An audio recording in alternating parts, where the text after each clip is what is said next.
Panchayat post में आपका स्वागत है। मैं हूं रंजीत और आज हम हाल बताएंगे आपको पंचायत का, क्योंकि पंचायत का चुनाव इस समय ज़ोरों पर है, सरगर्मियां तेज़ हैं। पहले ये तस्वीरें दिखा दूं मैं, मोहम्मदाबाद ग्राम पंचायत है ये।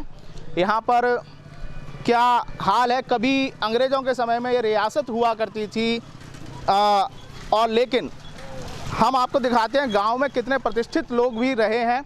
ये बोर्ड में दिखा दूं आपको, गांव की गरिमा डॉक्टर गीता गुप्ता के नाम से मार्ग है। लेकिन यहाँ के हालात देखिए, मैं दिखा दूं आपको किस तरीके से ये यहाँ जल भराव है। और गंदगी की बात कर तो पीछे मैं कैमरामैन से कहूँगा कि ये दिखाएं। और आइए कुछ लोगों से हम बातचीत करते हैं कि क्या कहना है उनका इस चुनाव को लेकर और क्या चाहती है गांव की जनता की, गांव की सरकार जो बने वो किस तरह की हो, गांव की सरकार कैसी हो, इस पर बात करेंगे। हमारे साथ तमाम लोग यहाँ मौजूद हैं गांव के। सबसे पहले प्रधान जी, आपने एक दौर प्रधानी का जिया है खुद जी, आप प्रधान रहे हैं, कैसा प्रधान होना चाहिए गांव का इस समय? प्रधान ऐसा होना चाहिए जो गरीब जनता की आवाज़ को बुलंद करे। दूसरी चीज़, जो सरकार की योजना है उनको जनता तक, गरीब जनता तक पहुंचाए, वो उनसे लाभान्वित हों। और दूसरी चीज़, जो विकास हो रहा है रूरल मिशन के अंतर्गत ये गांव गोद लिया हुआ है, उस प्रकार से जो विकास 1-1.5 साल पहले होना चाहिए वो आज की डेट में स्टार्ट हुआ है।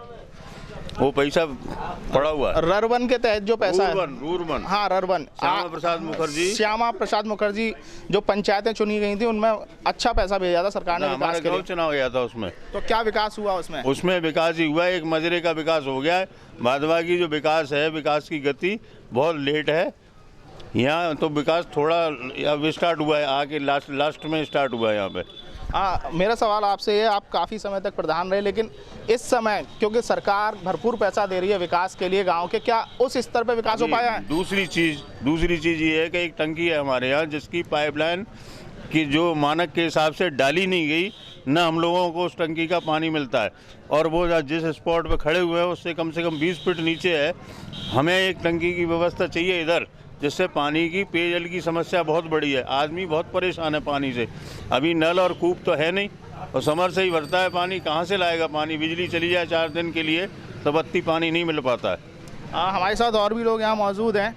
आप क्या चाहते हैं, कैसा प्रधान होना चाहिए? साहब, प्रधान होना चाहिए एक तो जाति बंधन से ऊपर और निष्ठावान, बढ़िया, योग्य, जो क्योंकि अपने गांव की विडम्बना है। जो अब तक प्रधान भये सब जातिवाद के आधार पर भये, कोई जा सोचते ना भयो कि बढ़िया कार्य करे, जब ऐसे जिससे जातिवाद से उठ के चुनाव करें, बढ़िया व्यक्ति को चुनें जिससे विकास कार्य हो। चलिए और लोगों से बात करते हैं। यहाँ पे क्या नाम है आपका? नरेश शर्मा है सर। हाँ नरेश जी, आप कैसा प्रधान चाहते हैं गाँव का, कैसा प्रधान होना चाहिए? विकास ऐसा होना चाहिए बढ़िया, सबसे हाँ। लोग शराब के नाम पे चुनाव लड़ रहे हैं या पैसे के नाम पे लड़ रहे हैं या जाति के नाम पे लड़ रहे हैं, ये गलत है, ये गलत है। तो कैसा अब तक जो प्रधान हुए उनने कुछ काम किए हैं? अभी तक तो नहीं किए। देखो कितनी गंदगी दिखाई दे रही है, आपको भी देख रहे हो। प्रधान जी, आप वैक्सीनेशन को लेकर बात कर रहे थे, अब वैक्सीनेशन को लेकर क्या समस्याएं आ रही हैं? वैक्सीनेशन को लेकर समस्याएं, जो स्पॉट अभी दिया गया है स्थल टीकाकरण के लिए, वो पंचायत भवन दिया गया है, जो कि पंचायत भवन रोड क्रॉस करके है। वहाँ तो 65 साल का, क्या 40 साल के आदमी को निकलने में भी परेशानी होती है। तो हम ये चाहते हैं कि प्राइमरी पाठशाला पे एक स्थल किया जाए, मोहम्मदाबाद में एक बनना में प्राइमरी पाठशाला पे स्थल किया जाए, जिससे सभी लोग उसका टीकाकरण का लाभ ले सकें। जो हमारे बुजुर्ग लोग हैं आसानी से जा सकें वहाँ पे। क्योंकि एसएमसी के तहत शिक्षा यानी प्राथमिक विद्यालय जो है वो प्रधान के अधीन ही है। प्रधान उनकी देखरेख करते हैं। प्रधान ही पढ़ाई पर ध्यान देते हैं। मिड डे मील प्रॉपर बट रहा है, नहीं बट रहा है, बच्चों को खाना दिया जा रहा है। क्या पिछले 5 साल में या इससे पहले जो प्रधान रहे हैं, क्या उन्होंने इस व्यवस्था पर ध्यान दिया है? क्या प्रधानों को मूल अधिकार पता है अपने? अब ये तो साहब उनकी सोच के ऊपर है। मेरे को तो पता है मूल अधिकार क्या होते हैं प्रधान के, प्रधान का दायित्व क्या होता है वो भी पता है। मैं सन 2000 में प्रधान था। अच्छा, एक सवाल मैं आपसे करना चाहूँगा बिना किसी का नाम लिए, मौजूदा उम्मीदवारों में से क्या आपको लगता है कि इनमें ऐसी जागरूकता है कि जो वाकई पंचायती राज व्यवस्था को समझता हो या पढ़ा हो या फिर किस जो गांव की परिपाटी है उससे अलग हटकर एक नई पंचायत राज व्यवस्था में जब प्रधान चुन के आए तो वो काम करे? पंचायती राज व्यवस्था के तहत तो आज तक किसी प्रधान ने काम किया ही नहीं है। पंचायती राज व्यवस्था एक छोटी सी इकाई है। एज ए संसद हमारा एक छोटा संसद है, बिल्कुल ठीक है। उसके तहत तो हमारी टूंडला के नज़दीक होते हुए ग्राम पंचायत आज तक किसी प्रधान ने ऐसी, जैसे भूमि संबंधी मामले हैं, बहुत सी समस्याएं हमारे यहाँ भूमाफिया सक्रिय है, ठीक है। तो ये समस्याएं, इन पर किसी ने काम नहीं किया आज तक।